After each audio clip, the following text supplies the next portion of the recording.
আচ্ছা সূর্য মামা, তোমার এত তেজ কিল্লিগা? হ্যাঁ, তোমার এত কিল্লিগা তো হিট। তোমার কারণে ঠান্ডা পানি বুতো সাথে নিয়ে ঘুরতে হয়। তোমার কারণে ঘর থেকে বাইরেতে পারি না। তোমার কারণে রাস্তায় হাঁটতে পারি না, পুরো শরীর ভিজা যা। কেন?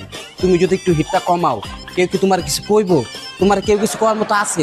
একটু হিটটা কমানো যায় না? হিট কমানো যায়, কিন্তু কমামু না। কিল্লিগা? তোর চাকর ভাবছস না তোর বাপের চাকর? হালার পর একটা কানা নিচে মারমু। কদিন আগে কি কইছিলি? কি ল ওইদিকে তাকায় দেখ। আচ্ছা সূর্য মামা, তোমার সমস্যাটা কি আমগর একটু হুল্লা কইতে পারো? হ্যাঁ, ঠান্ডায় বরফ হইতাছে, তারপরে তোমার হিট রাখছো কমায়। কে? তোমার কি কেউ কিছু করার মতো আছে? হ্যাঁ, তোমার কি লেগে বানাইছে? আমগর লেগে বানাইছে না? হ্যাঁ, তাহলে তোমার হিটটা একটু বাড়াইলে কি হয়? হ্যাঁ, কথা যদি না হলো না, তোমার নিচে কিন্তু আগুন ধরে একদম হয়ে যেতেছে। হিটটা একটু বাড়ায় দাও।